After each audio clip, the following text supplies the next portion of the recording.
Coming up on this episode of DL Weekly, Magic Keys are all sold out for now, but there is a nice ticket deal for California residents. Lots of Star Wars news. Fantasmic returned. Where to best see it? A popular attraction is down for now. We opened the DL Weekly vault to visit one of our blue magical friends, aka Dylan, and so much more. DL Weekly starts now. Howdy, partners. For your safety, remain seated with your hands, arms, feet, and legs inside the podcast. And be sure to watch your ears. If any of you folks are wearing hats or glasses, best remove them, because Tag and Teresa have the wildest ride in the wilderness. Hello and welcome to this episode of DL Weekly for the week of June 1st, 2022. I'm Tig Bushman. And I'm Teresa Urban. Thank you to Keith N for increasing your support on our Patreon. Our supporters get some pretty fun perks like DL Weekly swag, bonus content, of course, access to our Discord community, and so much more. If you would like some more Disney magic in your day, head on over to dlweekly.net/support to join the community. Just a quick announcement for community members. We did choose our next book for book club. Our book club will be gathering together in July to discuss Cleaning the Kingdom, Night, Day, Past, and Present, which of course may sound very familiar because our good friends Ken and Lynn from the Sweep Spot actually wrote that. Lynn has been gracious enough to join us for book club, so be sure to check out Patreon and Discord for more details. Well, it's that time again for our friend Eric over at Concierge to catch us up on the rest of the Disney Universe news. Hello, everyone. This is Eric Johnson with Concierge, and welcome to the D180. While Tig and Teresa cover all things Disneyland, in the D180 we take a spin around the rest of the Disney universe, and we do it in 180 seconds. Let's jump right in. We begin our adventure this week in the Walt Disney World Resort, where Epcot is finishing up its Flower and Garden Festival run. What's next? Yep, it's the Food and Wine Festival starting this July. This is the big one every year, the festival that started in a hotel conference center over a weekend and has grown to 128 days this year. We are now privy to the guest list for the festival's Eat to the Beat concert series. Fans of music from the 80s and 90s are in for a treat with some festival favorites coming back to the stage. Baha Men, Big Bad Voodoo Daddy, Christopher Cross. Not enough? Hoobastank. That do it for you? Fine. Hanson, Boyz II Men. Seriously, this festival is known for its great music most nights of the week. Tiffany, Billy Ocean. If you want to stake out the best spots for your favorite acts, you have several options to eat to the beat. No, that's not my pun. Remember, the Eat to the Beat series of dining packages lets you enjoy a nice meal and reserved seating for the night's shows. Make reservations in Germany, Canada, Morocco, the American Adventure, the Land Pavilion, or the Living Seas. All really great options for a meal with the chance to see your favorite acts up close. Also, the new Guardians ride just opened, but you know all about that, right, listener? Of course you do. So let's head eastward to the fields outside Paris. Disneyland Paris inches ever closer to a major upgrade this July. Coming soon, start with a briefing from Captain Marvel and Iron Man, and your family will be a part of the action. Special photo pass moments, extra meet and greets with your favorite Marvel heroes, and new rides await. This new area at the Walt Disney Studios Park looks like they took the DCA Avengers campus and punched it up a few notches. All of the best moments are there, with vehicles and innovative locations to meet your heroes. There will also be two rides, one a version of Web Slingers from DCA, and the other a simulator that will take you and Iron Man on a mission against a planetary threat. Or I guess you could go to Epcot and ride the Guardians of the Galaxy Cosmic Rewind. Seriously, can't wait. I won't be there for a few more weeks, but I'm looking forward to racing to the new coaster at Rope Drop a few times on my trip in June.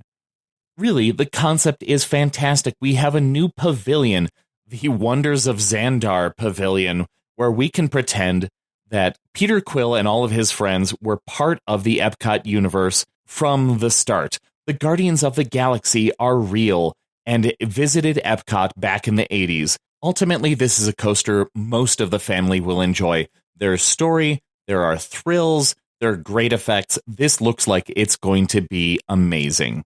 And that's 180 seconds. I hope you enjoyed our quick spin around the rest of the Disney universe. If you'd like to learn more about these Disney adventures or just have a few questions, please come on over. Visit the social media and websites of both DL Weekly and us, their official travel planners, concierges. We look forward to planning something special for you and your family. I'm Eric Johnson, and this has been your D180.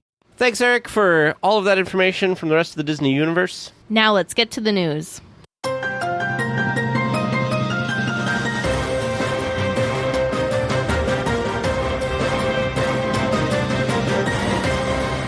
A few months ago, the top 2 Magic Key levels were listed as sold out. This week, the bottom 2 Magic Keys have also sold out. There's no word on when or if they will go back on sale. Speculation online thinks that this is because of the impending lawsuit around reservations and access tied to the Magic Key program. Even more speculation online thinks that the program may get reworked again before going back on sale. Only time would tell, and again, these are only speculation and rumors. There's been no official word from Disney, with the exception of the fact that they have suspended sales of all of the keys. I genuinely don't know what's going to happen here, so I don't even have any speculation. You don't even have any speculation. No, well, I don't even have... full of speculation. I don't even have speculation because this could be just a pause. This could be... this could be anything. So I just really hope that this isn't like the end of the end of the AP Magic Key program. Oh, I think that would be... I think that they would have rioters at the gates. They have. There's people rioting now, so I don't know, and I don't know. I don't know what the answer is either. So on the Mice Chat article that we have linked in the show notes for this, I read a lot of comments because people have a lot of stuff to say about things, and one of the things we have actually talked about was one of the suggestions in the comments, which was maybe they should get rid of the annual pass program and sell like a set of tickets, like 15 tickets at a discounted rate, or not 15 tickets, but like 15 days, and you can use them over the course of the year, and then maybe you get like discounts on tickets beyond that or whatever. That to me seems good because, like, for us, we know that we go not more than a certain amount of days per year usually. So if we could figure out how many days we wanted to go for the year, we could just buy whatever that plan is, and then you don't just... so it limits kind of everybody, because if you buy a pass, technically if there's reservations available, you'd be able to go up to hundreds of times. I think the thing that's hard for me with this and trying to figure out, if you could, how do you fix it? What do you do different? Sure. All that stuff. For me, I haven't had an issue with reservations or with the key program as it is now. Sure, have there been some inconveniences, like for example, when we were just there for Disneyana, we did not have available, like we couldn't, even if there were reservations available, we were completely blocked out for that Saturday of that weekend, which was fine. We went into that trip knowing that we had that restriction and that we didn't have that. But I don't know, I guess it's really hard for me to say anything because I haven't had as negative of an experience or perception or feeling that other people do. So Sure. It's hard for me to reinvent the wheel, so to speak, with this because I don't think it's as clearly. It's not. No system's perfect. Please Right. don't get me wrong. But I don't know. Yeah, I just don't know how they're ever going to be able to do something to please everyone, because we know that they're never going to be able to go back to how things had been Sure. with APs. And I guess my perception and my view on it's a little different because my only AP prior to this had this kind of Because you had a Flex window. Pass. 'Cause I had the Flex Pass. So that was my expectation's always been the Flex Pass. So it didn't seem overwhelming to me that we now have, the reservations and all that to work in as well. So are there things that could have made things slightly easier and nicer for me? Sure, of course there are. But Sure. overall, I've been satisfied with it. So that's why it's just I just don't know. I feel like they're stuck between a rock and a hard spot, and I feel for the people that have to try and figure this out and figure out what to do next, because there's a lot of people that really love their passes and really cherish their passes and don't want their passes to go away Right. completely. So, and I just hope that it doesn't have to come to that they don't just say, we've tried, it's not We've working. tried one thing and it failed. Well, I mean, yeah, I don't know. And the hard thing too, I think, is if they try to wipe how do you even start over now? Because you have people we had a weekly tier that just purchased a pass literally like the day or two before they suspended all the Yep. sales of passes. So you've got people that are brand spanking new pass holders and other people that are coming up on renewing. So it's just wacky. Yeah. To me, if they were going to fix something with the parks right now, Genie Plus is the main issue. I think Genie is where the focus needs to be as far as guest satisfaction. Yeah.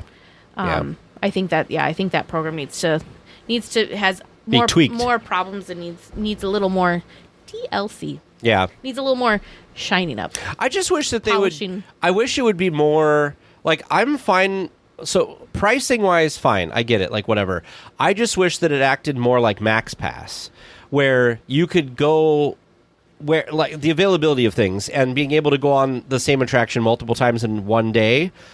Like Max Pass, you could, right? So you could get a Max Pass for Space Mountain, and once you used it, you could get another Max Pass for Space Mountain. So if you just wanted to ride Space Mountain all day with your Max Pass, so I wish they would bring that, and I'm fine. Honestly, I'm fine paying a little extra to go on something like Rise of the Resistance and skip the line and stuff like that. Like, I get it. That's very limited. There's not a lot of things. But I just think the ratio that they have needs to be worked out, and then also the flexibility with it. I'm telling you, I'm like laughing inside because pre-pandemic, Teresa was very much, I love Fast Pass. I love Max Pass. And Tag was very much, ugh, they need to get rid of it. We need to stand by. Look at all these cues that we're missing. Da, da, da, da. It's true. So, but no, it's not true because you're the one that just said that you'd be paying for all of that. You'd be paying for the passes and you'd be paying. No, to what skip I'm saying the line. is, if they're going to have I it, think they need to go back. I think. Oh no, I agree. If I were to fix this problem in the Disney universe, I would. It's not going to be a popular opinion, so I apologize, but I would raise the price of Genie by a ton. Okay. Because I feel the problem is Too many people use it's it. the ratio. So you need fewer people using it. So it's like a supply and demand thing. Sure. Limit the supply, so then you're going to have a much higher price. So they're still going to be making money. They're just not going to be, it's not going to be tons of people paying Sure. little amounts. It's going to be a few people paying big amounts, and that would help with your standby because then the flow of your standby is going to be better, which I feel if the lines are moving, that just helps the overall flow and feel of the park, which then in turn helps the overall flow and feel of everyone's park day. I don't mind standing in a line as long as it's moving. Mm-hmm. And the problem with Genie is there are times when you were like when we were there and we were in line for Guardians, and it felt like the line just did not move forever. It felt like, and it was like, come on, can we just like even if you let just like one group, if we just do like a 1-to-1, like the line would keep moving. Mm-hmm. But you're right, they have to fix the ratio. Which reminds me, because you said raise the price. That was another suggestion that I saw in the comments for the annual pass program is have the annual pass levels, but have them be like $1,000, $2,000, $3,000, $4,000. I think people still pay People would it. buy them, but I don't Yeah. think you'd have as many. That's people. true. That's true. It's I'm telling you, It's complicated. I'm glad that it is not my responsibility to fix these problems. That's what I have to say. But some good news, though, for weekly tiers who are going to the parks that aren't Magic Key holders, there is a great ticket deal available. California residents can purchase summer tickets to Disneyland starting as low as $83 per day. The ticket is a 3-day, 1-park-per-day ticket for $249, Monday through Thursday admission, with weekend tickets starting at $299. For $60 more per ticket, park hopping can be added. Tickets are valid for trips from June 3rd through September 15th, 2022. Not a bad value to get to see all the nighttime entertainment that has recently returned. So this is cool if you're a California resident, and now that there aren't any keys, let's say you wanted to go to the park, you could buy one of these. I don't think that's too bad. I do think it's interesting that they keep making it all these like California deals. Limited, yeah. Mm-hmm. Because like I look at this. So James and I, we had a funny thing. I didn't tell you this. So James and I told James, I'm like, I really want to see Fantasmic, and we've had all the stress with our exchange boys. We should try to do like a 4-day trip or something. And he goes, your key's blocked out. I said, we could buy tickets. And so we looked. 2 4-day non-park hopper tickets was like $700 and something. And then James looked up flights, and it was like 9 something or more for just the two of us. And I was like, well, that's not happening. But it would be nice to have a deal like this for people. Like, why does it have to just be limited to California people? What about Arizona people who might be close? Pause that. Oh, it is California. It It is. used to be Southern California, so we've at least expanded Sure. from Southern California to all of California. They should just call it like Western U.S. tickets, where it's like Nevada, Arizona, Oregon, Washington. Yeah, What do you think? You think this is a good deal? I do think it's a good deal. I think it's interesting to me because I feel like this is something that's really nice for people that are key holders that have family visiting or something like that. Yeah. You know, it's an inexpensive thing and a way for them to kind of show their happy place, maybe for people that aren't quite the same level of Disney crazy as we are. So I think it's nice. It's also nice because if you do have blocked out passes, this isn't too expensive to get 3 or 4 days. Well, Star Wars Celebration was this past weekend across the street from the Disneyland Resort at the Anaheim Convention Center. A lot of Star Wars news was announced, even some parks news. Boba Fett and Fennec Shand were announced to be coming to Star Wars Galaxy's Edge, and then they were there over the weekend. Din Djarin, better known as the Mandalorian, and Grogu, better known as the Child, were also announced to be showing up in the area soon. This is a break from the strict timeline that Imagineering has placed on the area, but promise that the characters from the different eras will not interact or be in the same area at the same time. Okay, so I'm going to preface this saying you all know that I am not a Star Wars person. But Vern and I were kind of chatting about it, and we were kind of thinking it wouldn't be too far out of the realm. It wouldn't be like someone that's like not even born yet per se Sure. that'd be there. 'Cause it's could kind of sort of it'd be a stretch, but you know, maybe. So it's not like you couldn't necessarily have like Han Solo or Darth Vader or people that are, or Luke and Leia necessarily. Maybe Luke, but older Luke, but not young Luke. Sure. You know, not like, yeah. So, or Yoda, like, because those characters, their stories have Earlier, ended. yeah. Their stories were earlier and their stories have ended. So that wouldn't make sense to have those types of people in there. So I don't know how, again, I am not a Star Wars person, so I could be completely wrong, but I'm not sure really how far off it is. And I also had to chuckle when you said Grogu, better known as the Child. I'm pretty sure it's Grogu, better known as Baby Yoda. Well, Baby Yoda too, but the Child was another. Yeah, Yeah. all the Grogu, better known as Baby merchandise Yoda. when he didn't have his name was the Child. So, He will always be Baby Yoda in our hearts. what do you think about them locking Galaxy's Edge into a time frame? Do you think it's that important to the average guest? I think it was more important when they were going to have it be much more immersive than it is. Gotcha. Does that make sense? It does. Because I feel like this point, a lot of people were just kind of like, I want to see the things that I grew up with, the Han Solo, the Leia, the Luke. Like I want to see those people in there. The thing that's hard about that, though, is they have their place is still in Tomorrowland. So that's I think why they thought. And that could be going to a galaxy far, far away soon.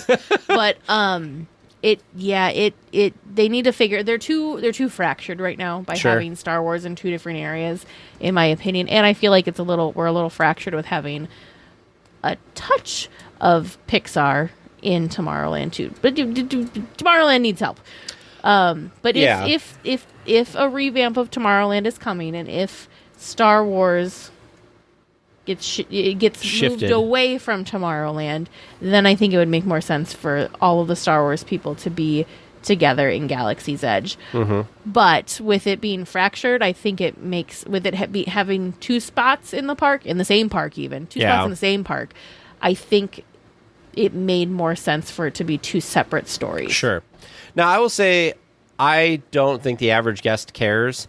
No other land in Disneyland is locked into a specific time. Where you got Fantasyland. There's stuff from all over the place and nobody cares. Yeah, but remember, Galaxy's Edge was supposed to be very right, immersive, but it didn't. So and it didn't. They jettisoned that. So why not jettison this other thing? I think we're having a slow shift for that. I do want to say that I have been very surprised the last couple times we've been there, because I find myself like enjoying just being in Galaxy's Edge. Mm-hmm. I enjoy the food back when there. When it's cool. Well, yeah. Not when it's warm. Well, that was a Florida thing mostly, because that was terrible. But I really like Docky Bay 7. I really like Ronto Roasters.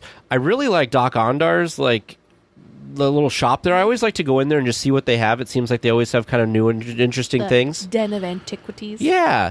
And so I just I find myself kind of just liking the vibe back there.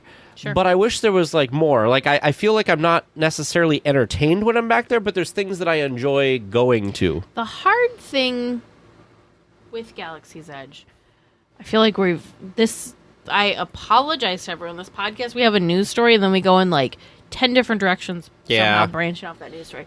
But the thing that's difficult with Galaxy's Edge is the layout, because it's just kind of, I don't know how you could... Because there's a lot of kind of blank space because you're getting from, thing to thing to thing. So it's not like Fantasyland where it's like everything's kind of around this like central... The carousel or something, yeah. Yeah, central thing. So yeah, it's something needs to be done. Anyone who's been to Oga's Cantina in Star Wars Galaxy's Edge will know DJ Rex spinning tunes for the patrons of the establishment. Soon guests can listen to some of his tracks on a new album that will be released. No firm date at the moment, but we will keep you updated once we see it online. I do like the music that he spins, and I hope that whatever playlist they have, I hope they have his commentary, because I can never hear it, and I want to have that. I want to be able to listen to whatever this album is. I want to be able to put headphones on, close my eyes, and feel like I'm in Oga's. There you go. That's what I want. And I hope that that's what comes out of this for sure. I feel like that it will be. I hope it will be. Well, signs outside of the Star Wars launch bay in Tomorrowland tease the return of the combined museum, store, and photo op. No word yet on when this will reopen, but cast members are stationed outside of the location, telling guests it should be returning soon. So am I happy that they're going to do something with this space? Yes. Okay. Do I feel like this is a complete waste of space? A bigger yes. Okay. I just... What should they do with this space? It needs something. It needs an attraction. It needs a show. It needs something. But just being kind of an expo and walk around, look at stuff thing is... If you're going to do a walk around, look at stuff thing, it needs to be updated, and it needs to be... Because last time was hey, look at this cool new land we're building. Right. So it was, very much... Which was interesting and fun. It's kind of like Blue Sky Cellar. I don't think it's reopened yet, but last time I was there, it was hey, look at our concept for Pixar Pier after... and Pixar Pier existed. Yep. So I feel like if they're going to have these spaces where they're going to kind of... used to build people's excitement about new things, they need to be refreshing them, so they just feels a little stagnant. And I feel like Launch Bay just seems it looks like it's huge, it's a lot of space, and we know space is very valuable in Disneyland. So I wish they could do something more exciting. I feel like there's a bunch of those spaces in Tomorrowland right now. You were just talking about a show, and I thought the Magic Eye Theater or the Tomorrowland Theater, or whatever it's called, big empty is space. Just not even doing anything right now. And that would be a great thing to eat up a good chunk of people. It's like the elephant graveyard of Disneyland. It really is. It's very... We were waiting to get on Space Mountain. I don't remember which trip this was. And I just remember looking out and looking at all these things, and I'm like, well, there's the remnants of the People Mover, and there's the remnants of the... it was just... When you're standing up and looking out at Tomorrowland, it's just kind of a lot of reminders of things from the past. It's not... Sure. It's not the excitement of the future that it's supposed to be. So I just... Poor Tomorrowland, that's all I gotta say. So, yay that they're doing something, but I will challenge them. I don't think they're doing enough. But, bright side, I'm going to try and be the bright side of this. At least it's something that's temporary, just to here, we'll put something here. Something needs to be open, yeah. It's not something permanent. So that could mean that there are plans and they're just doing something with the space for now. I hope so. I very much I hope so, really too. hope that come September we get an announcement of a new Tomorrowland. Me too. As I'm sure all of the listeners And hopefully... I almost feel like it could literally be anything and it would be better than what it is now. Even if it was... awful, at least they were trying something at this point. Yeah. Well, this past weekend, Fantasmic returned to the rivers of America to delight guests once again. The projections look clear and bright, and the show scenes look fresh. And the show was amazing as always. The best way to get a great seat for the show is to book the Riverbell Terrace dining package for $50 per guest, since they are using the same reserved seating area that Blue Bayou typically uses. However, once the Blue Bayou reopens, this area is expected to be shifted to the side, more to accommodate the Blue Bayou guests. Hungry Bear location is across from the Haunted Mansion and offers a side viewing angle for the show. So just to kind of, if you don't know where the viewing areas were before, it had been previously Blue Bayou, front and center. Your Riverbell area was off to the side in front of the Riverbell Terrace area, and then Hungry Bear is still on the same side, like we mentioned, off over by Haunted Mansion to the left. Yeah, still front row seating. It's just, are you front and center? Are you front center, front left, front right? Yep. I'm so happy. So the morning that this came back, it wasn't even the morning this came back. It was the morning that they had cast member previews. One of the people we follow on Instagram, Philander, posted some videos from it, and it just made my morning. There was something that just made me so happy for almost the whole rest of that day.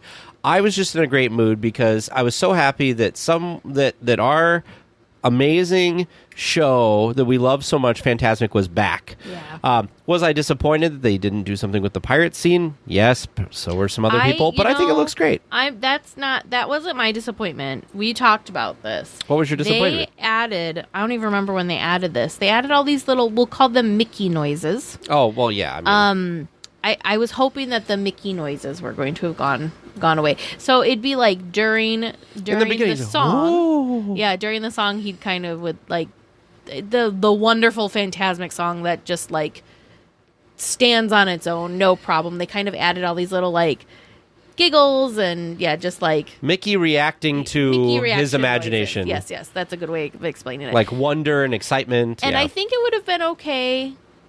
They just seem like they seem loud. Yeah. They seem to kind of, I notice them and it distracts me from the wonderful music. So I think that's why it's kind of like sometimes when animatronics make clicking noises, then that distracts and disrupts from the show. So yeah.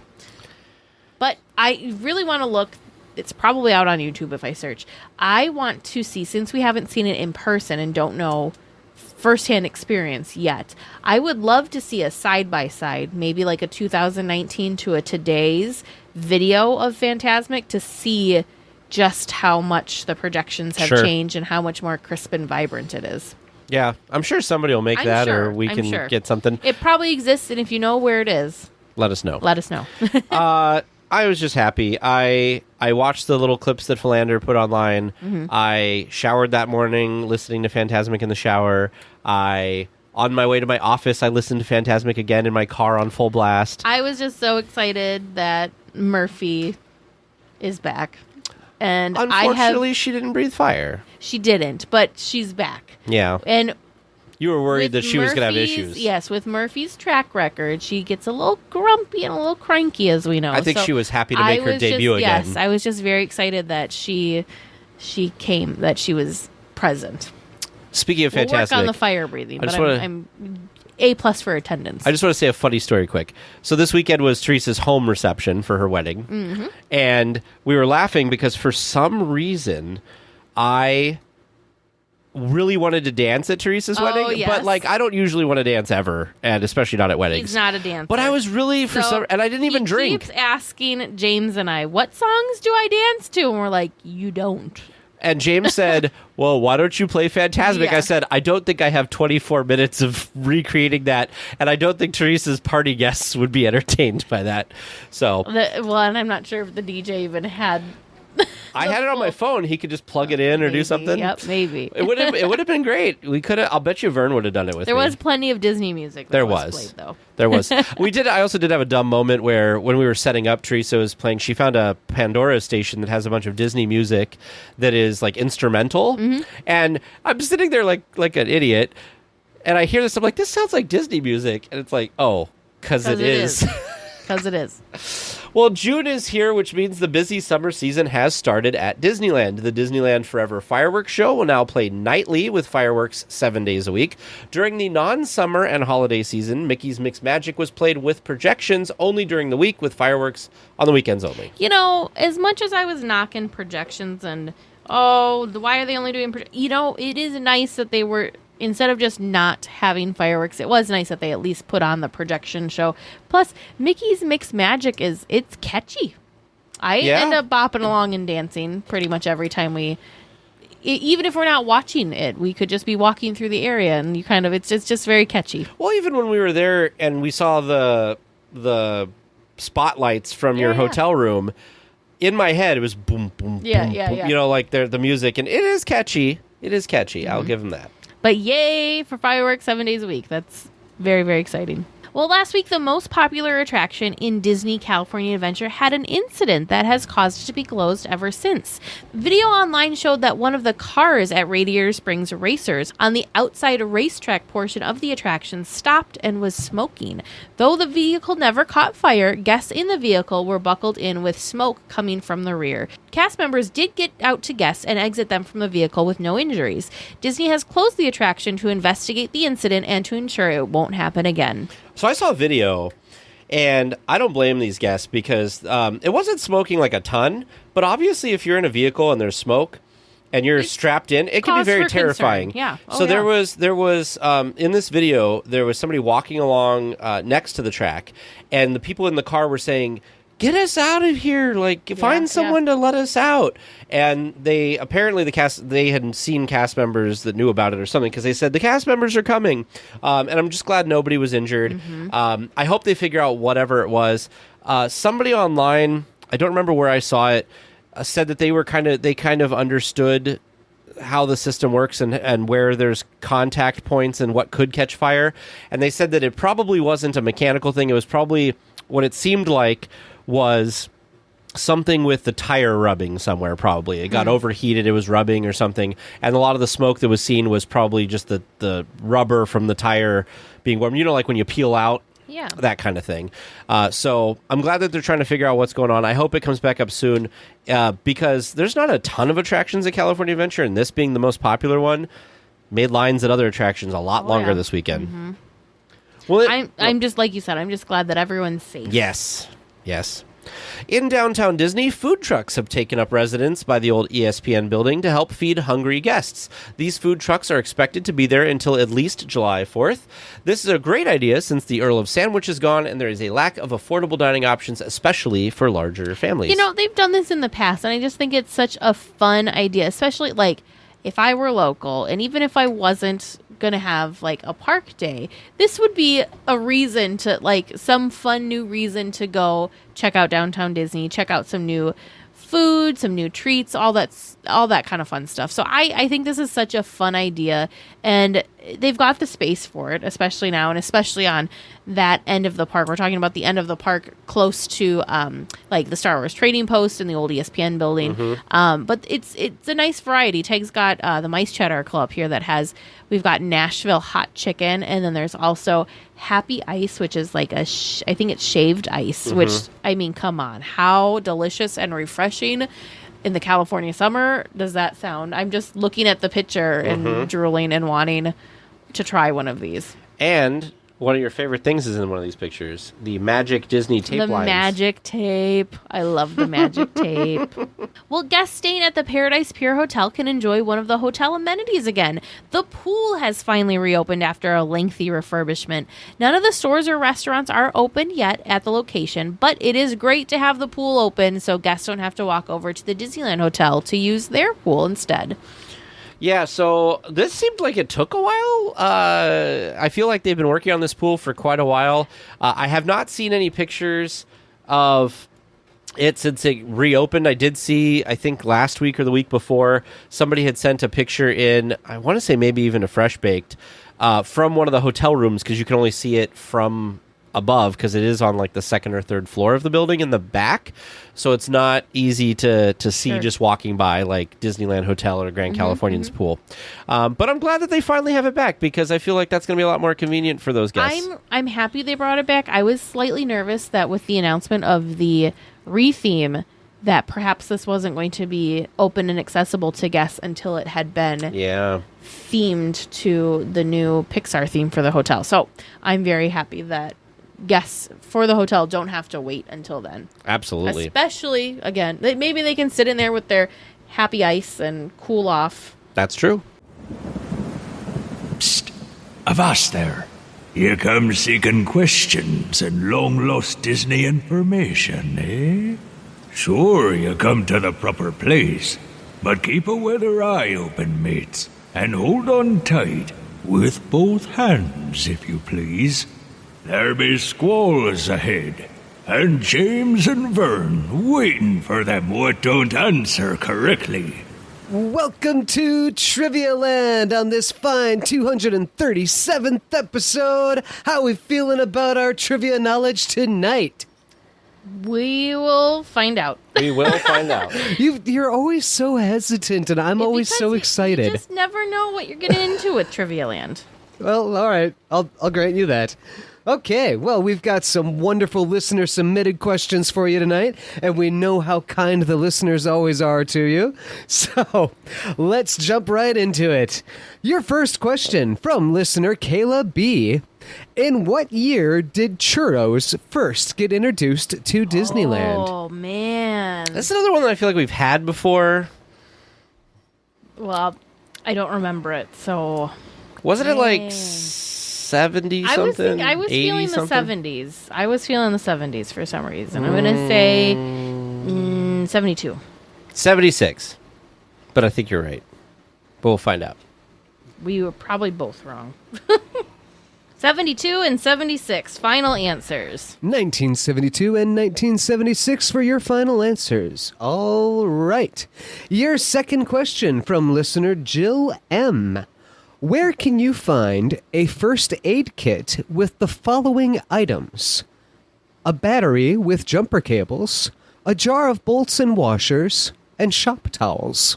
How So- specific yeah, are you how asking? Specific do Oh, we I be? need specificity. So not just Cars Land. Yes. A first aid kit. If you just say Cars Land, I'm going to say wrong. I want Dang. where. Are you at Sarge's? Are you at Mater's? Are you I at feel like the they Cozy really probably Cone? Are you should at have them everywhere.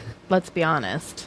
Where was Sarge like the medic? Like wasn't there like a medic person or Well, I something? mean, he was like the army type, like the military type. So I'm going to say person. Sarge is. I don't think it'd be at Fillmore's. I No. could see it being at Mater's because I could see him having a lot of Accidents. booze. Yeah. I could also see it at Luigi's because Luigi's is like a business. Yeah. And they have like the showroom area. I'm going to go with Tow Mater's. Yeah, Junkyard. I'm gonna go with what was Sarge's. So that's Mater's and Sarge's? Yep. Final answers? Final answers. All right. And your third regular round question from listener Chris Y. What is the name of the suit of armor in Toad Hall? There's a name of the. Man, it's probably something great too. Dang. There's a name of the suit of armor. I'm sure there is. In fact, like now that we're talking about it, I feel like I remember seeing like a little plaque. Oh, I'm sure you have. It's gotta be some sort of pun. Like it can't just be. Right. I'm all out of puns. I am like I can't think of anything clever enough that would work. So I'm gonna go with stumped. I'm gonna go with like I don't know, Colonel Armor. Colonel Armor. Yeah, why not? So that's one stumped and one Colonel Armor. Yeah, I don't know. Final answers? Yes. Yeah. All As good right. as it's gonna get. And your fourth and final regular round question from listener Lynn B. Disney Imagineers give a nod to a famous fish in the Little Mermaid attraction. I know. Who is that fish, and who is the actor who portrayed it? What? They give a nod to a fish? Yep. They give a nod to a fish. Do you have a hint for me? The fish has, like, spectacles. You're not going to get it. Is it the nerdy fish? There's like a nerdy fish from something that has spectacles. Is that from Bedknobs and Broomsticks? No? No. I know. I'm stumped, Vern. Teresa can give an answer now. And when Lynn submitted the question, there was permission to give you a hint if you want it. Yes, what's the hint? The fish is not from a Disney film, but the actor was part of several Disney films. I don't know the actor, but the fish's name is Mr. Limpet. Okay, so I feel like I know, like what? So okay, so I'm thinking of like actors. When did Mr. Limpet? It was not a Disney movie. Mm-mm. Okay, so I'm gonna say like who was the guy who was really well known and was in a lot of Disney movies? Like he was in. Well, he was in. Well, I think it's the Incredible Mr. Limpet. Who's the guy that like? Why am I thinking this isn't a Disney movie now? It's Mary Poppins, where they had the T on the ceiling, and it's the guy who couldn't stop laughing. I don't remember his name. I know. But that's who I'm thinking. Maybe it is. So anyway, I don't know, Vern.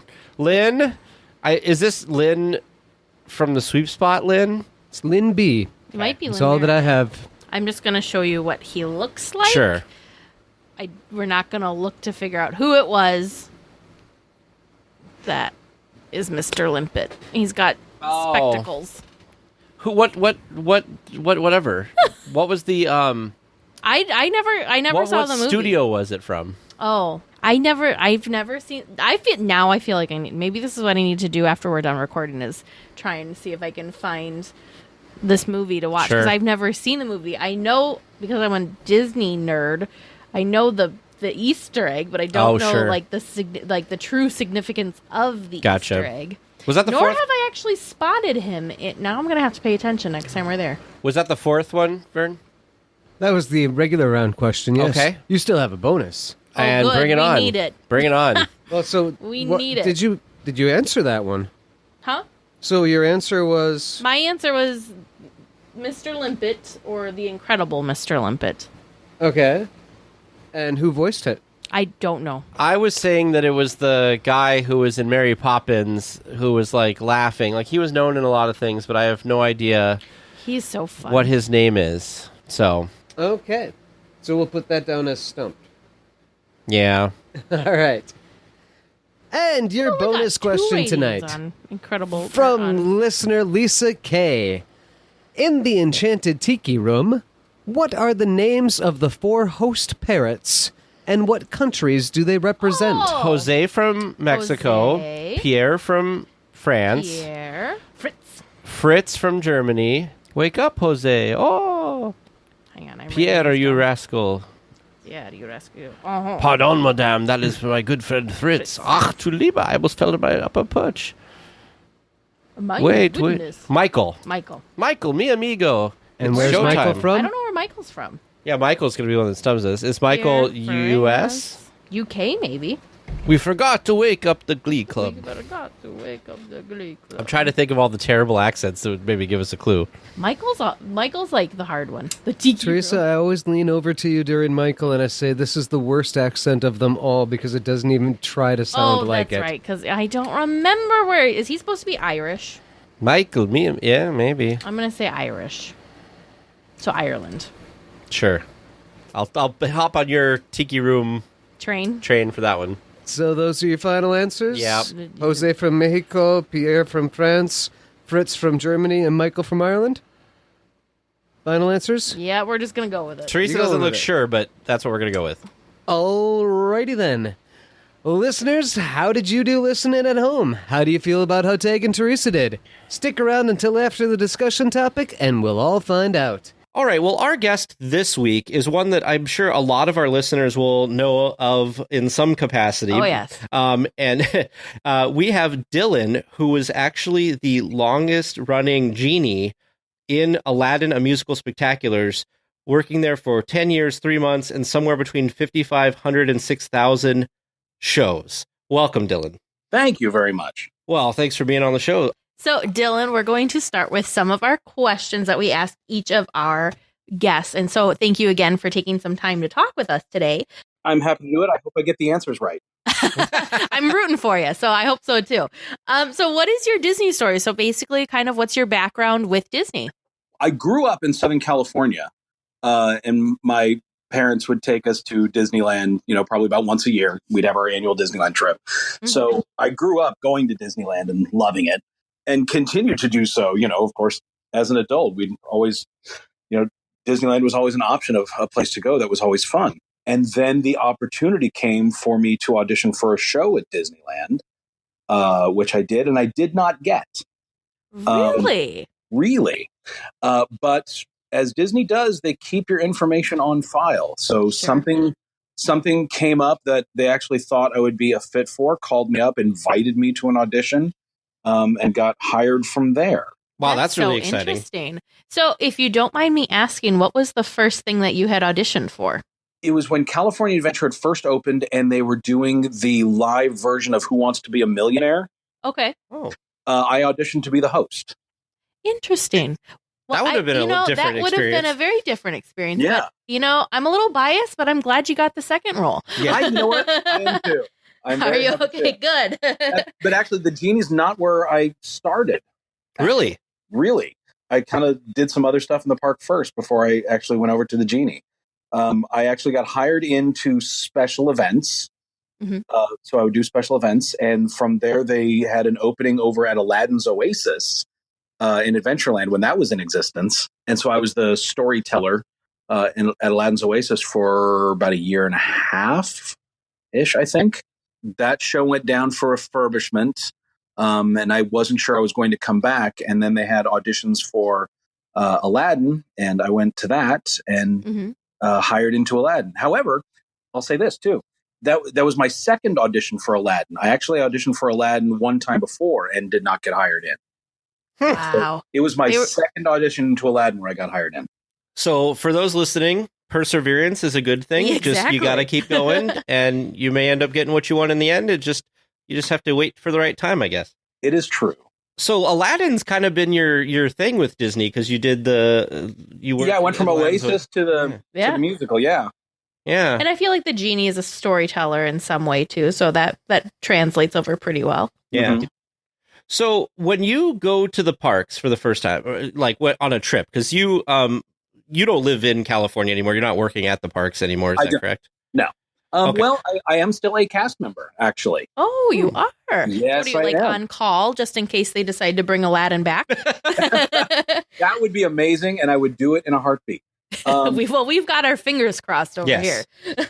I actually still will, on occasion, host special events at Disney. I was just out there in February. This was my 13th year hosting Minnie's Moonlit Madness, a private charity event that they put on. Oh, that's very cool. Very cool. So you're like a cast member on call. I like that. Yeah. That's neat. So I feel very lucky that they've, been willing to keep me on the rolls, even though I'm halfway across the country. Yeah. So when you go to Disneyland now, if you're there for a non-official capacity, like to visit, let's say, and you go to Disneyland, where do you go when you first go in the park on your first day? Do you go left towards Adventureland, straight through to Fantasyland? Do you go towards Frontierland? Do you go towards Tomorrowland? Where do you go? Tomorrowland.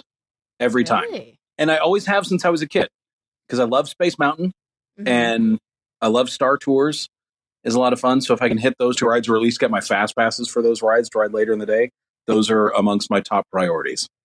I feel like that's a really smart way to attack the park because most people, Tag and myself included, I feel seem to go towards Adventureland. Mm-hmm. So you're going the road less traveled. Seems that way. Yeah. Yeah. I'll do that if I go to Disneyland first. If whoever I'm with wants to go to California Adventure first, we pretty much try to hit our fast passes for Radiator Springs first. Yes. You kind of have to. And then once you do that, you go over to Soaring Around the World. Now, this is totally random. Sure. Totally random. But speaking of Radiator Springs, did you ever meet the guy that's been on it like 10,000 times or whatever? The guy that's been on it 10,000 times? Yeah, there's a gentleman who like he goes and he has like the Guinness World Record for the amount of times riding Radiator Springs Racers. Wow. And every time he goes, he has like a card, and he writes how many times, he updates it or whatever, and takes pictures with the cast members. And they actually just had on YouTube, if you go to the Oh My Disney channel, they had a kind of a documentary series called Disney People, and he was one of the people, and they kind of told the story of how I don't remember exactly what it was, but he had something happen in his life, and he decided that this was, got a motivation to get out of the house and get out and meet people and talk to people and do something, and he just loved the attraction, so he's been on it over 10,000 times. Wow. No, I haven't met him. I met there's a gentleman who I think holds the record for the number of consecutive days visiting the park. Ooh. And I met him, and then he did something too where, and I think it was the same person who was out in Orlando and did Orlando in the morning, just went into the park, just so he could say he was in the park, and then left, got on a plane, flew out to California, drove straight to Disneyland, and then went into Disneyland so we could do both parks in one day. Yeah, Wow. I think I remember seeing something about that too. There's some people, if you look around the internet, there's some crazy fans out there. Dedication. That's what that is. Well, even better, there was somebody I saw online, and they made what you're saying, Dylan, is they made it a goal that they didn't want to just walk in the gates. What they did was they went to all 4 theme parks at Disney World and went on one attraction, and then flew across to Disneyland and went on one attraction in each California Wow. Disneyland. Yeah, so they did an attraction per 6 parks. Yeah. That is timing, planning, and luck. I mean, Yeah. Yeah. you risk, a line or a ride breaking down or A delay on a flight. a delay on a flight. Yeah. Yeah. Wow. The I'm sure you perfect travel storm. enough. You know how flights and all that can get delayed. So, what is your favorite attraction at Disney? I've got to pick a top one. I can give know. you some of my favorites. That works. That's fine. Yeah, obviously, I said when I go to Disneyland, I went, I would go to Space Mountain first. The Space Mountain Star Tours, of course, in Tomorrowland. Then I would honestly have to go Haunted Mansion. Yes. Teresa loves That's Haunted my Mansion. favorite. I like Haunted Mansion too, but Teresa's like a next level. Yes, I love If it. you're gonna say like lifelong favorite attraction, I would have to say Haunted Mansion.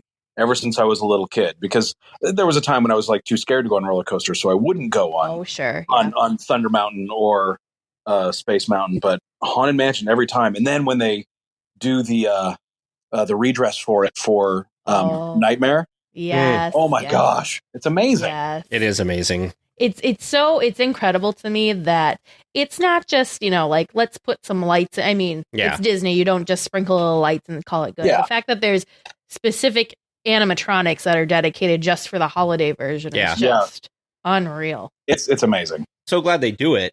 The only thing I'm sad about is it seems like it could go a little less, because I feel like it cuts into the end of summer. The last couple weeks of August, it goes Sure. down for the changeover, and I feel like, well, I mean, that's what's going to make us sad. We're going for D23 in August, and I think it's Okay. going to be closed. Yes, we're going to be When you're there there. when it's in transition Yeah. period. But So it's very popular both ways, so I get it. yeah, Yeah. it's just I wish they could snap their fingers and it would change Just make it overnight. happen. Yeah. It's like a 2-week makeover it takes. Yeah. Yeah. Well, what's amazing is when they take it all down, it's like quicker than when they put it up. But it's like I don't know. Even in a couple weeks, the amount of change that goes through that is just amazing. Yeah, it's incredible. So, being with Aladdin the Musical Spectacular, we actually haven't talked. I don't think we've actually talked about this show a terrible amount on this show. Just how much we loved it and how much we miss it. Yeah, we've talked about that. But I think that a lot of people really had a soft spot kind of in their heart for the show. I know I did. It was definitely something that was on my must-do every time I went to California Adventure. And and I tried to see it, unlike most shows, I tried to see it at least twice every visit I had, because it was always different. One of the cool aspects of the show was that, well, your role as the genie, you could change it. There was jokes and stuff that were different each time. So did it kind of start that way? Like, is that, I know you didn't start with the show, but I'm sure you know some of the history of the show. Is that kind of how Disney envisioned it, was so it could be constantly changing? From what I understand, that was, the idea is that they wanted to be able to, update it and whatever, and keep it fresh, because you needed those pop culture references just to kind of like do homage to the way, Robin played it in the movie. Yeah. Mm-hmm. But I don't think, from what I understand, and so I don't know this for sure, but from what I understand, it was a bit more structured at the beginning.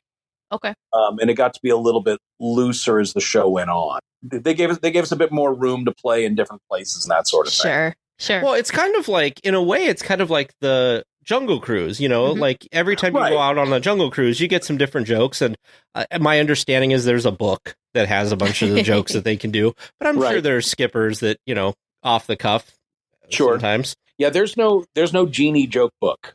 I feel like it would go out of date so quick. And you know what? Now that you mention it, I feel like there should have been. Like, we should have just logged all the different jokes we did and when. That would be so interesting. It'd be a very large Now I'm book. kicking myself for not thinking of that 10 years well, ago. YouTube, I'm sure there's a couple of different shows, sure. at least on YouTube, that you can go back. Tons of videos.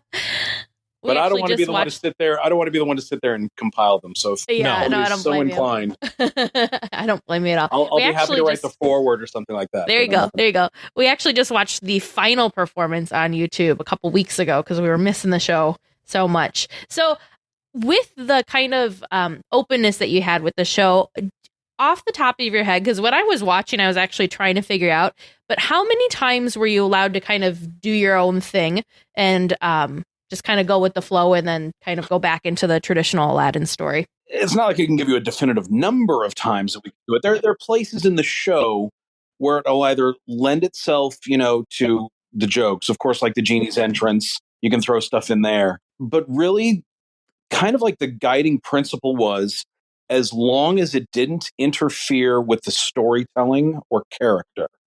Okay. So you could do it the whole show, or you could only do it like 3 times if you... Well, no, again, there wasn't like really a number. So, I mean, like there's certain scenes like when, like say when like Aladdin, says, "I'm sorry, Genie, I can't give you, your final wish," or whatever. A joke will find its way in there eventually. But I mean, like scenes like that kind of like have to play their moment. That's a significant part of the show. It's a significant moment for each of those characters. It's you never wanted to detract from the actual storytelling for the sake of a joke. Gotcha. Right. The story comes first. Exactly. I'm just impressed with your actors that you worked with. I don't know how they kept straight faces. Oh, yes. They didn't always. They honestly did not always do it. Well, that'd be so hard because since it was constantly changing, I'm sure you weren't able to always like prep them and say, "So this is what I'm going to say. Don't react on stage." Oh, that never happened. We never. It was always pretty much. I mean, you get into a pattern where like you do the show enough, and they know like where you're probably going to put in a joke or something like that. But if the joke changes up or something, or if just something happens and you run with it. That's not something that they're prepared for. Sometimes it's not even something you're prepared for. So obviously you have like a history and a background with comedy. So how long were you doing comedy before you started with Disney?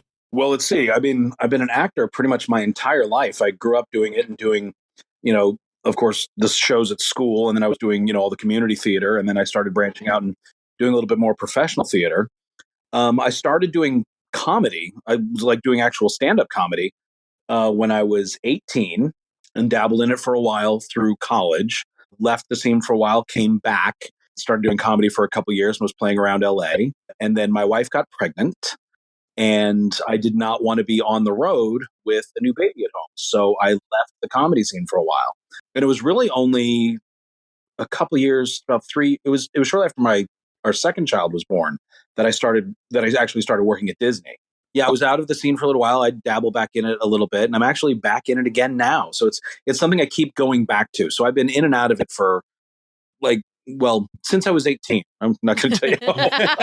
How's that? A couple of years. Got it. A couple of years. I've been doing it for 18 years. plus 10. So there I mean, you were trapped in the lamp for 10,000 years. So 10,000 years. So any number I give you now will seem, tiny. Yeah, exactly. I mean, that's pretty cool. I mean, I cannot imagine. I've seen a lot of comedians on TV and everything, and I've been to a couple comedy shows, and people think being a comedian is easy, but it's definitely not, because no, it's not. You could have the same joke totally land with one audience and bomb with another audience. Well, that was totally true as the Genie as well. People, I just remember people were always laughing in there. I mean, there were times, I guess, that were not as good, but I felt like the stuff that hit the best was definitely the contemporary stuff, the stuff that had to do with like current times. Do you have a moment that kind of stands out above all the others of your time on the show? Just one? No. Again, I mean, with a little over 10 years on that stage, I mean, there's so many moments. I remember early on, because you'd mentioned, how hard was it for some of the actors to keep a straight face. This was within my first couple of years doing the show. We were sitting backstage between shows, probably at lunch, I think, and we were watching the 40-Year-Old Virgin in the break room. That's not something you'd hear at a Disney park. Right. And it was that back and forth between Seth Rogen and Paul Rudd, the "you know how I know you're gay" kind of thing. That whole exchange. And a lot of that was improvised. And I thought, oh, that would be so funny if I could just go up there and I was turn to the guy who was playing Jafar. If I could go up there, but "you know how I know you're evil" kind of thing. And he just gave me this look. It wasn't like I dare you. It was just like, it was like I challenge you. Like, let's see what you do. I'm like, oh man, well now I've gotta. So I can't even remember a lot of the jokes I came up with, but I literally did it that day. He'd challenged me. So I went back to my, dressing station and I sat there and started writing things and whatever. And so we went up on stage for the next show. And there's that moment where, we have that time between Genie and Jafar when I'm granting his wishes, and we have that couple minutes where we riff with him. I did my couple standards. You pretty much always started with "Poof, you're the Sultan," and if your last name were Pepper Shaker, you'd be Sultan Pepper Shaker. Thank you for saying that. I say that joke all the time, and nobody thinks it's funny, but I thought it was hilarious in that show. But Teresa thinks I'm nuts. Producer James thinks I'm nuts because I use that joke because that's the one I always remember. And they're like, that is stupid. It's a terribly stupid joke. It's a horribly stupid joke, but it's funny. Yeah. But it's in the way you sell it too. So, I mean, that was kind of the standard. So I kind of I'm giving him that one. And I gave him another one that I always did at the time. I can't remember what that was. So the first two were things he was always expecting. And I don't remember how I did it. I wish it was on YouTube or something somewhere that I could find. But I basically turned to him and said, "Man, you are evil. You know how I know you're evil?" And he turned and looked at me like, "You are not going to do this right now." And I just started hitting him with one after another until and he was starting to, you could see him starting to break. And of course the audience was loving that. And that energy's kind of fed off each other. And I hit him with one. And I don't know why this one stands. I don't know if this is the one that did it, but this one stands out. I said, "You know how I know you're evil? You think Ursula from The Little Mermaid is hot." And I don't know if that was the one that did it, but he doubled over and was holding on to that big snake staff of his, just shaking laughing. Wow. So things like that were fun. You're just asking me moments that stick out. I'm that's my earliest memory of something just really sticking out. I wish I would have been there for that because that sounds amazing. And you mentioned you were just watching the last show on YouTube. Yeah. I mean, that whole show. I mean, especially, and again, in that moment, that riff, moment with Jafar was all stuff I'd never done before. That was all for the last show. It was great. It was all completely new. Doing the call outs to all the different Jafars, Aladdins, and Genies was something. Was neat. That was really I was neat. impressed that you obviously worked with these people, but the fact that you could go up there and just recall all of them on stage one after another, I was so impressed. I was like, wow, that's a class act to get up there and call out these people. And for me, I'll be honest with you, I didn't know the names of any of the actors in the show, but I knew what you were doing. And so it was, and there were some cool. super fans who did. They knew a lot of those names. Mm-hmm. Mm-hmm. Yeah, and you could tell the audience went wild. Oh, sure. Yeah, and that didn't come out of nowhere. But I honestly, I wrote that whole thing 3 days before closing. Wow.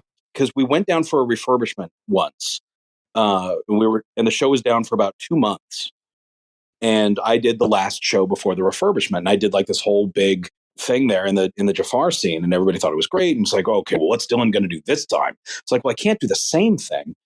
And it was killing me. And it was seriously like 3 days before the last performance, and I had the idea of what to do.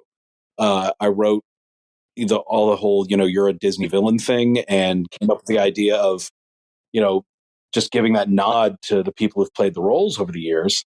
And I reached out to the cast, and people have just like, okay, just list everybody who's ever played the role. I went to stage management, everything like that, until I got a list of names. And my wife will tell you, anytime we drove anywhere, I'm sitting there reciting the list of names. Oh, geez. Just so I could do it. That performance. So there's a good chunk in the show where I'm not on stage, where Aladdin and Jasmine have, they sing Whole New World together. Well, Jasmine sings her To Be Free song, and then Aladdin and Jasmine have Whole New World. So I have like a bit of a breather during that time as the genie, and I'm getting my makeup touched up and that sort of thing. So I was going to take that moment to go over that whole bit just one more time in my head. Well, if you watch that final performance, you'll notice in my opening scene, when I come out of the lamp, whenever my mic is having problems, and you hear it cut out at one point. And then my other mic cuts out because we're wearing two, and my spare started to go, and somehow they managed to get my spare working until that moment when I was off stage. So instead of being able to go over all those names and everything, and review that whole thing in my head just one more time, I mean, I had to change out of my costume, because that's a full bodysuit thing. I had to change out of that. They had to swap out the microphones. They had to do this whole thing. And by the time they got me zipped back in, it was time for me to walk back out on stage again. I'm like, I just made it. Well, and if you think about that, I mean, that kind of threw your game off probably with the mics not working, and you're thinking about trying to get back out there in time. So you're probably not even thinking about the names at all. Exactly. And I actually am glad it worked out that way, because it forced me in that moment to be really present in that moment and not rely on, okay, I just rehearsed this, I'm fine. Mm-hmm. So I was just like, I didn't get a chance to do it. So I got to really be here and think about what I'm doing. So in that respect, I actually think that worked out to my benefit. After that, did you hear from any of those former actors on the show? I did. I got Facebook messages. People found my phone number and called me and thanked me and a couple of them are people who were in the show and left before I even showed up in the show. And they were just like, man, thank you so much for giving me that nod. How awesome. Blah, blah, blah. So that was really neat. Just have people call up and just say what a nice little tribute that was. I thought it was great. I mean, it's very touching, especially for something like we've said a couple times already, something that was so close to the audience's heart. Mm-hmm. Obviously, it's going to be pretty close to the actor's heart as well. Oh, for sure. Yeah, I mean, that show was unique in that respect. And not just for me. A lot of most, if not all, I think the people who've been involved in that show will tell you the same thing, that it doesn't matter how little or how long you spent in that show, we were definitely a family. It was very much a family show. I mean, it was very, I mean, you get close to lots of people you do shows with, but there's something, I don't know, extra special about that show. And I honestly can't say what it was, but it was the genie's magic, and not you. I'm just saying the magic of the show. The magic of the genie. It was Disney magic. There you go. Yeah. There you go. So now I'm curious, now that I know that you were wearing a full bodysuit for your performances, how long did it take for you to get into makeup for these performances? The makeup process took about anywhere from 45 minutes to an hour to get into the makeup, and about 20 to 30 minutes to have it removed. What did that entail, I guess? Because I could never tell, being in the audience, kind of, what was part of a costume that you wore, what was actually painted on you. Very well done. Yeah.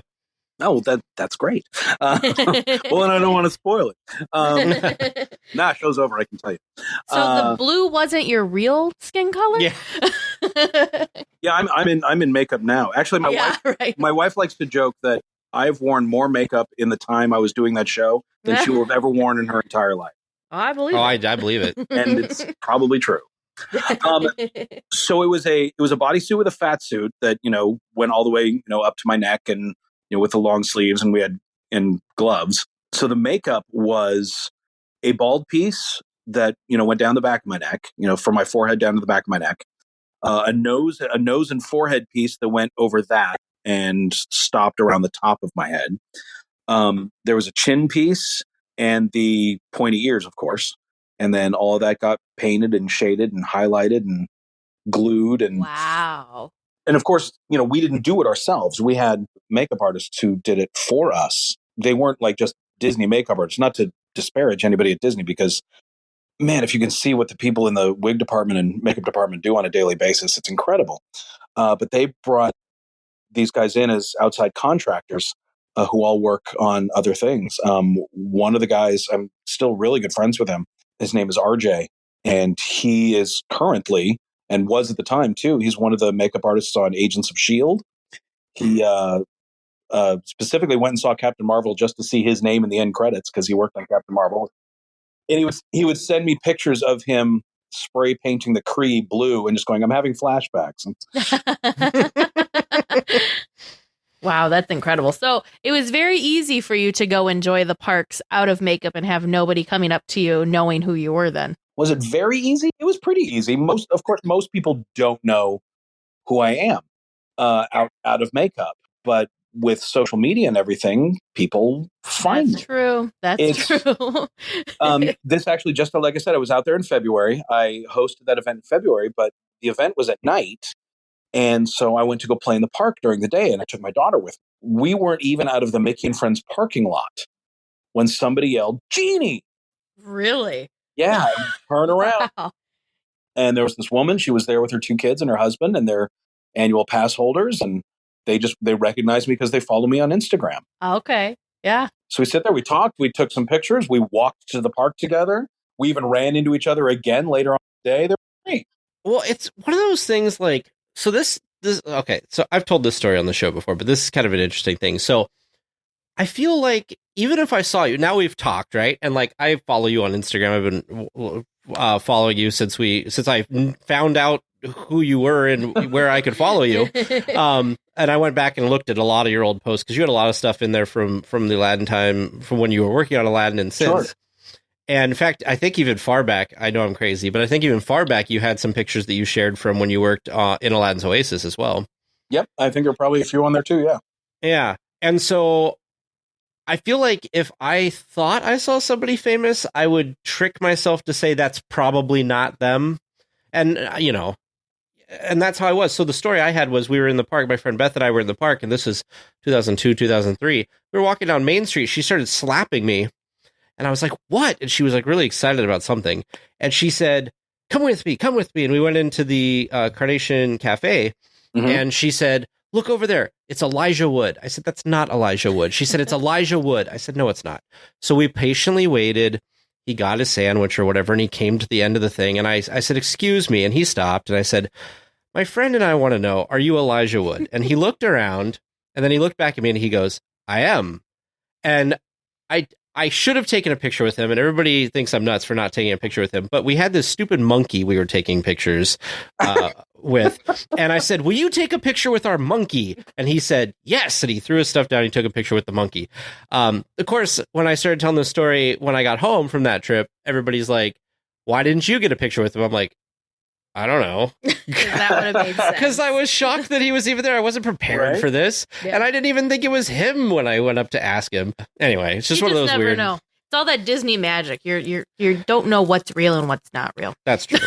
That's true. Did you ever challenge yourself? I mean, you kind of said this, but other times, other than with Jafar, did you ever challenge yourself to try to make the cast break character and kind of laugh? Was that always kind of like something that you kind of aimed to do? No, not always. There was that moment with Jafar because he pretty much challenged me to do it. And there were times where, just like you feel like you can get somebody, and it's really tempting when the shark smells blood in the water, you want to go for it. Yeah. Sure, yeah. And I'll admit, I went through a time too. It's just like, yeah, I want to get the cast, or I want to make them laugh, I want to make them break. But after a while, it was just like, if they break, they break. Let it happen organically.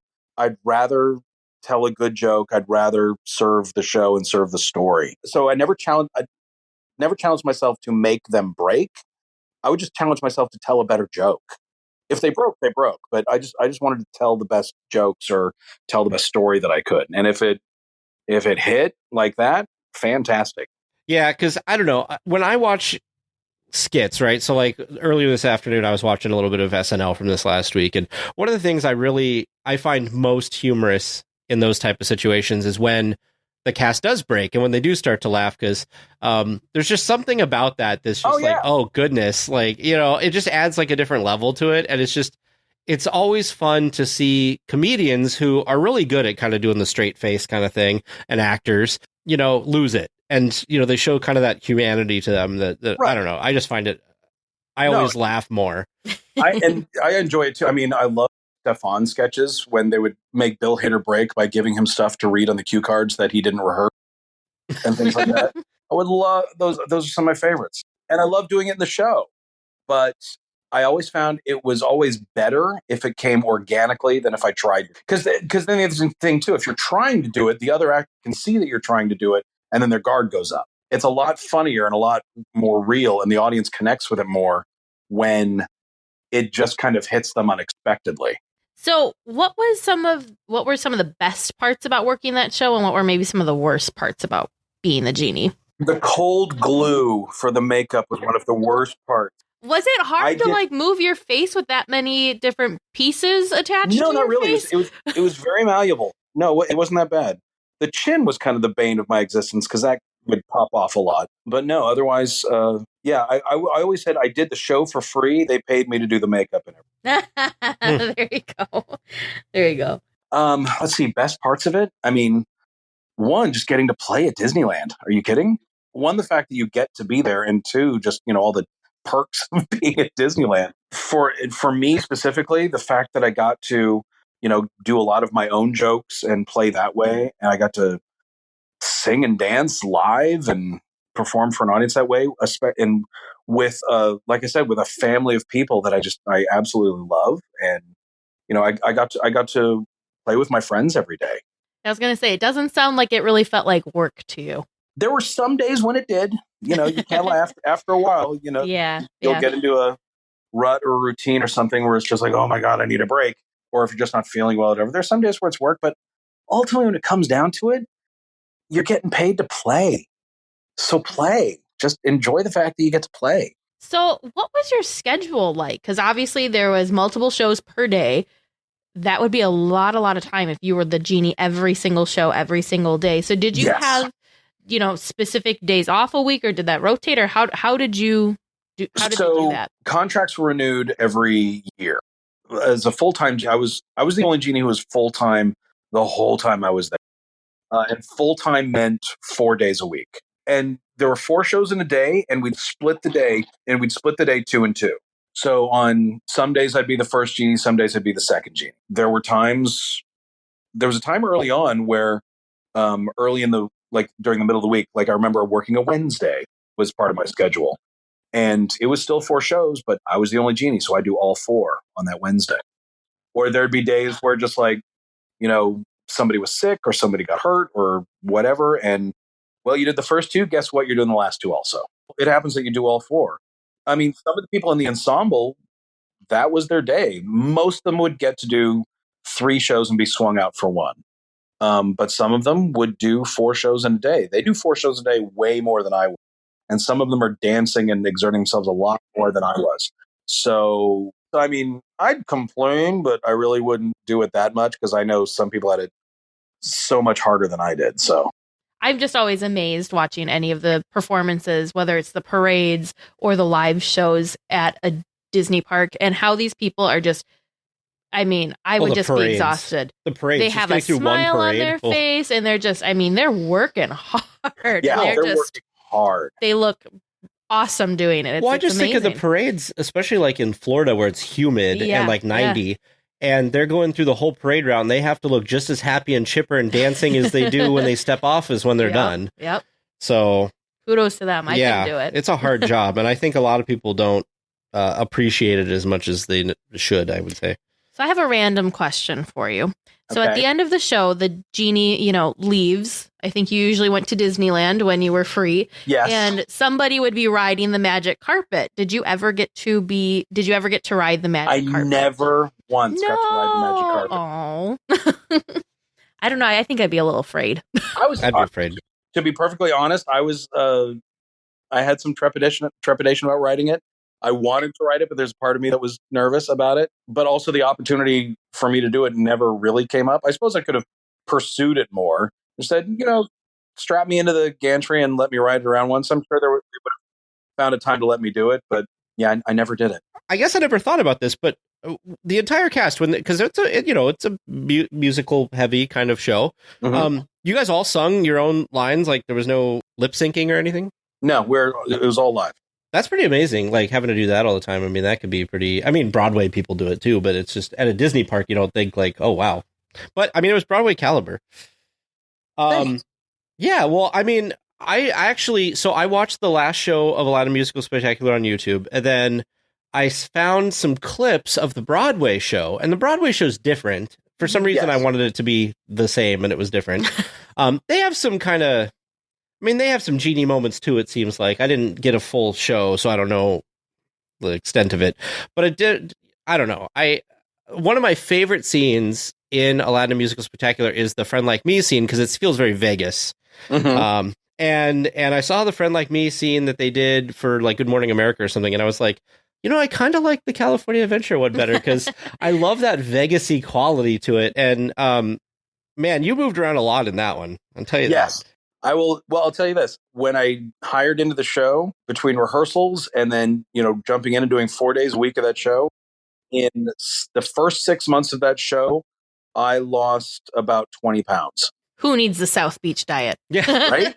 Just go become work the Genie. Yeah, just go be the Genie. Just put on a fat pad and run up and down those stairs. Yeah. So, which brings up another point, which I had here written down. So, how many at one time, like, let's say, at one time, how many Genies were in the cast?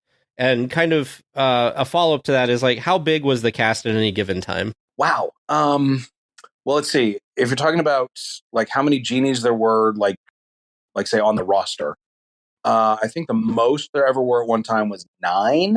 Oh, wow. Something like that.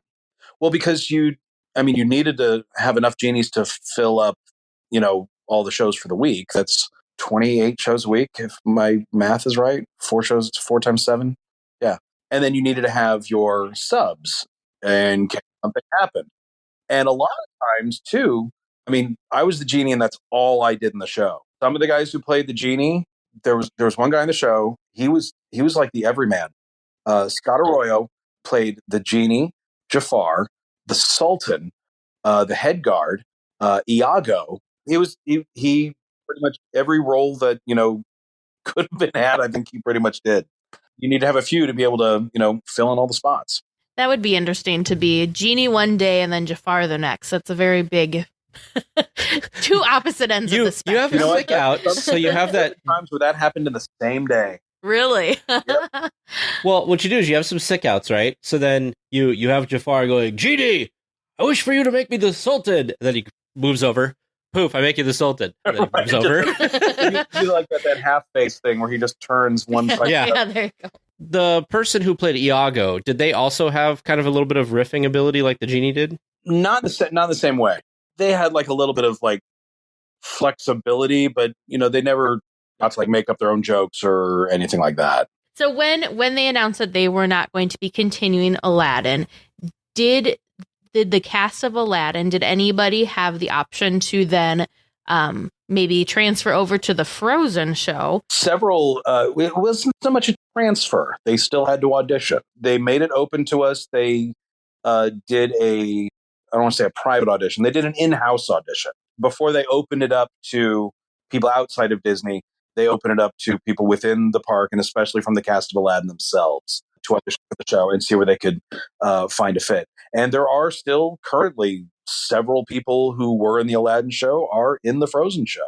I feel like there's going to be some listeners that want to know this too. There was a member of the cast, and I thought she was amazing, by the way.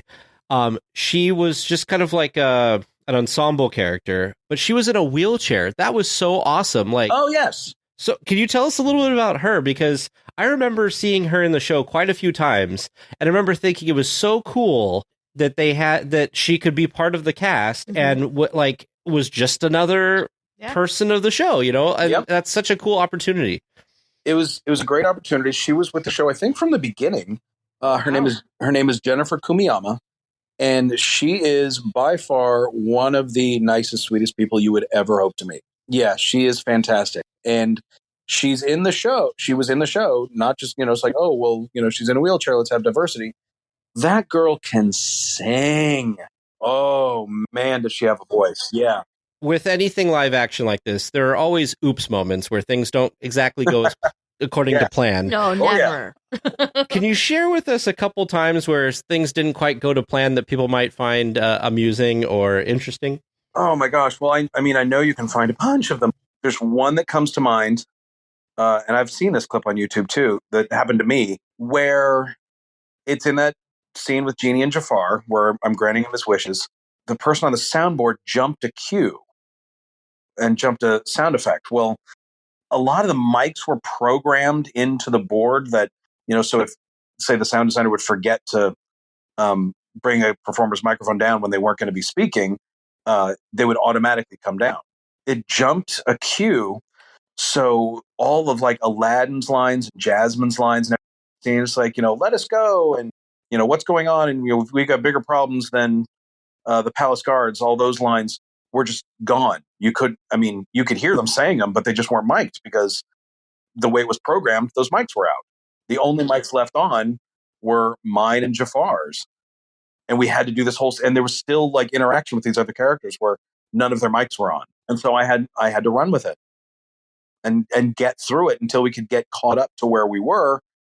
And then everything was, back on track. Things like that would happen all the time. People would drop things. People would miss a cue. People would just randomly go up on a line and just forget where they were.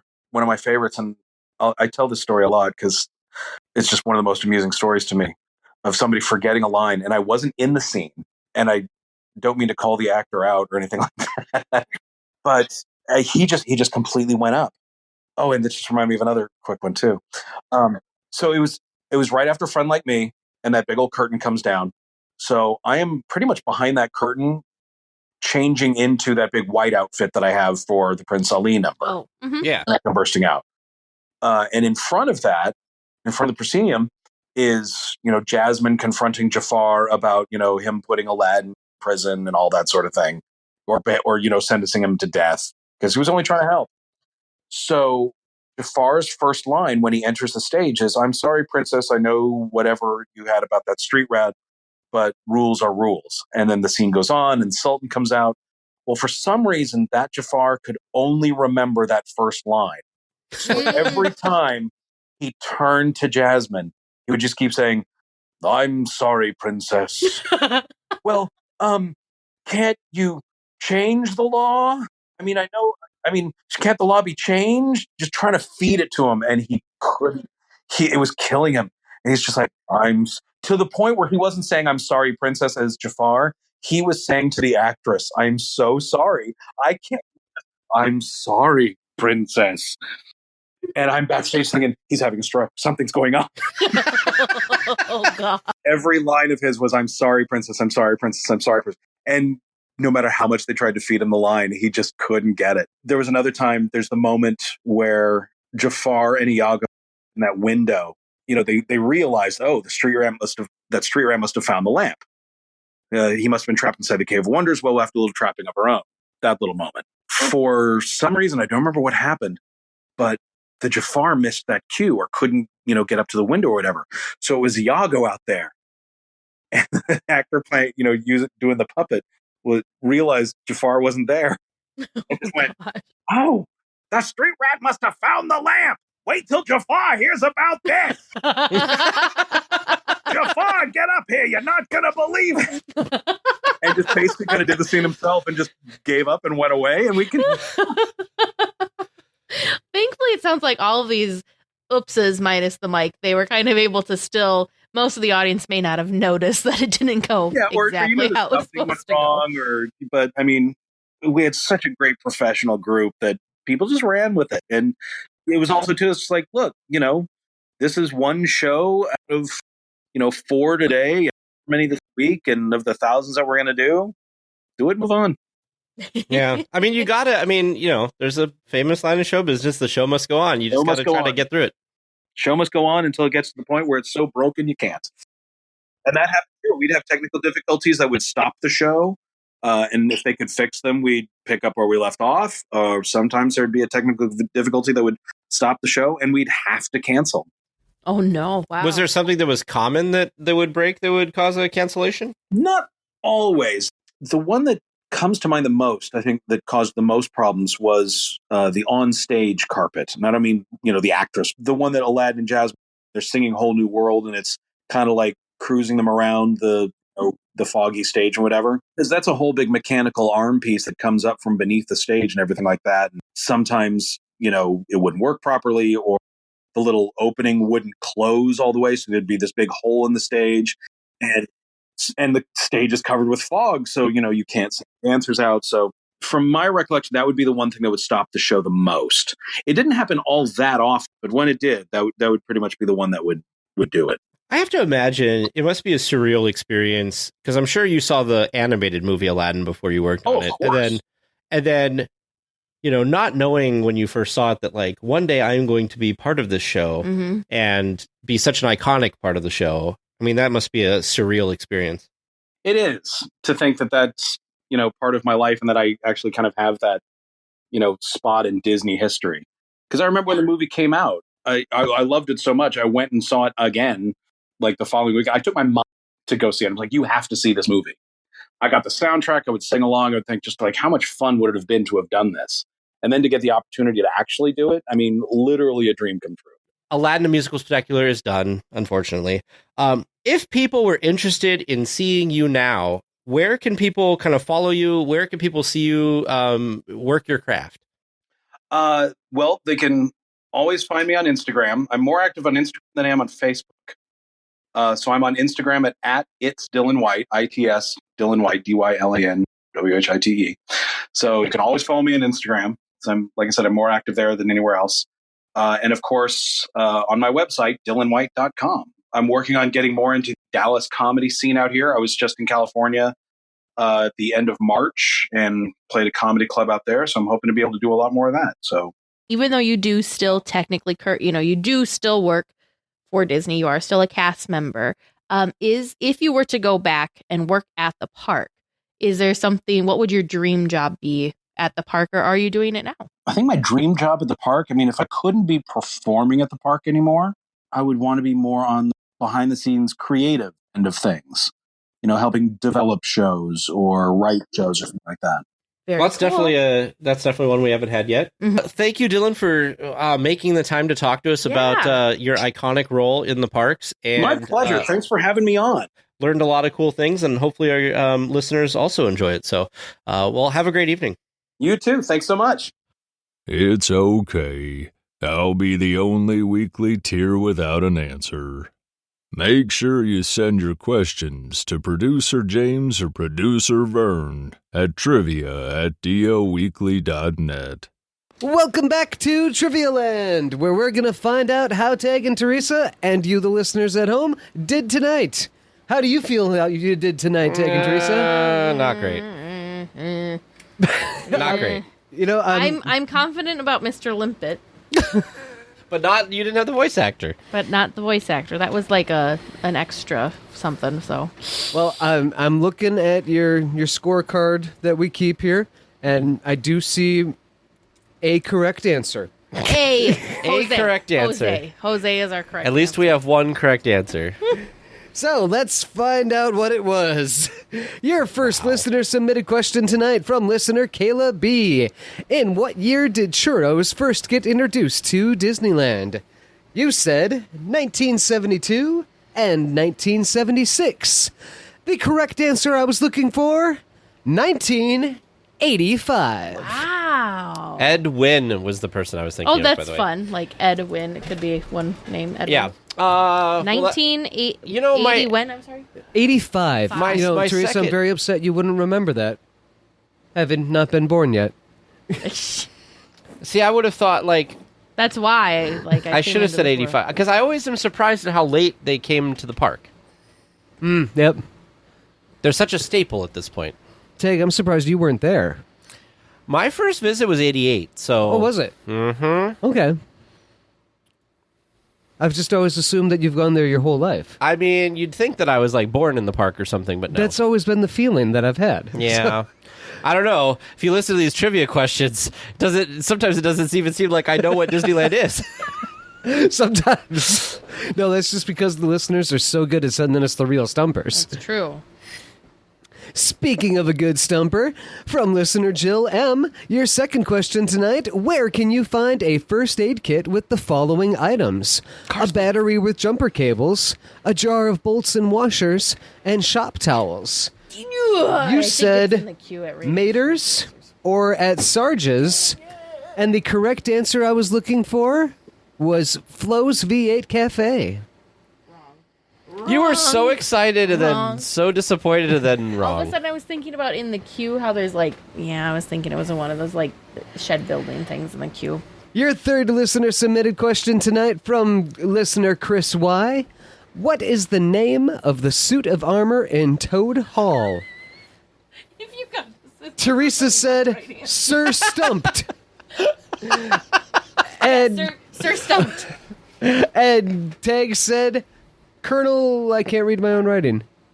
Colonel Armor? Colonel Armor. Colonel Armor. The correct answer that I was looking for was Sir Clanksalot. Oh, that is good. Sir Clanksalot. Well, you had the Sir, right? Didn't you? Vern added. I added the Sir. You All had she the said was Sir, and I Stumped. had the armor-ish kind of sounding thing. So if you squint your eyes and look at it sideways, Yep. we basically Yep. Yeah. were I mean, right. it's basically the same thing. It's basically the same. Sir Clunks or Clinks? Clanksalot. Sir Clinks-a-lot. It's like Lancelot. I love it. My I goodness. love it. We're going to have to go say hi to Sir My Clinks-a-lot. goodness. Okay. Oh, man. Good question, Chris. And your fourth and final regular round question tonight from listener Lynn B. Disney Imagineers give a nod to a famous fish in the Little Mermaid attraction. Who is that fish, and who is the actor who portrayed it? Your answers were Mr. Limpet, and no name for the actor, and Stumped. The correct answer that I was looking for was Mr. Limpet from The Incredible Mr. Limpet, played by Don Knotts. Oh. I feel like I'm out of this loop and I need to to watch this. Don Knotts from Knott's Berry Farm? No? I don't know. Just kidding. Just kidding. So does Teresa get a half a point for that? I did give a half point on that one, yes. Woo! And your bonus question tonight, where you got points. From listener Lisa K. In the Enchanted Tiki Room, what are the names of the 4 host parrots and what countries do they represent? Oh, no. You He said said our point. Jose from Mexico, Pierre from France, Fritz from Germany, and Michael from Ireland. The correct answer that I was looking for was Jose from Mexico, Pierre from France, Fritz from Germany, and Michael from Ireland. Woo! Woo, points for Pulled you. that Boom. one out of. That was a little touch and go. I'm embarrassed for us. Boom. Ireland, huh? Ireland. Mm-hmm. And that's the one that I always lean over to Teresa and go, oh my God, this is the worst accent of them all. It's not, they didn't even try. I mean, I'm honestly surprised with how Disney is nowadays with the political correctness stuff that this hasn't been having to be re-recorded or something from, I don't know. It just seems, it's very much an attraction of its time. Yes. And it might be on the docket for getting upgraded. Maybe. Who knows? It definitely needs a refurbishment, that's for sure. Yeah, those poor birds. Yeah. It's still a classic, though. I always do definitely. it at least once whenever we're around. And my mom enjoyed it last time we were out there. I mean, Vern, I think you like it as a good napping spot. I have stayed awake the last 3 times, thank you very much. We saw producer Vern one time take a nap in the tiki room. No, that's We the time you caught me. won't let him get away from it. Okay, so listeners, I'm not necessarily diagnosed a narcoleptic, but I have a problem with if I sit down, I fall asleep. So for me to be in a dark room, air conditioned, sitting down, I'm most likely going to nod off. So for fun, I wanted to look up the voice actors because I knew 2 of the 4, but it was Wally Bogue, that was Jose. Fulton Burley was Michael. Ernie Newton, Pierre, and Thurl Ravenscroft was Fritz. And Tongaroa. Well, yes, and Tongaroa. I didn't do, yeah. Yeah. Cool. Well, and Wally Bogue was also the Barker bird. Oh.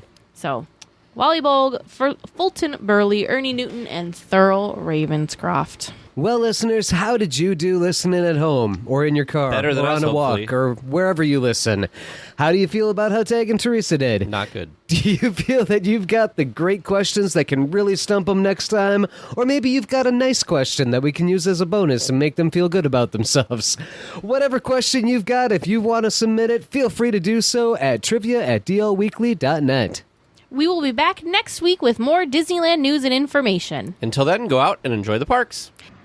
Please remain seated until the podcast comes to a complete stop and the doors have opened. Then collect your belongings, watch your head, and step carefully from the episode. On behalf of all of our crew, thanks for traveling with us. And we hope you have a happy and memorable visit here at DL Weekly.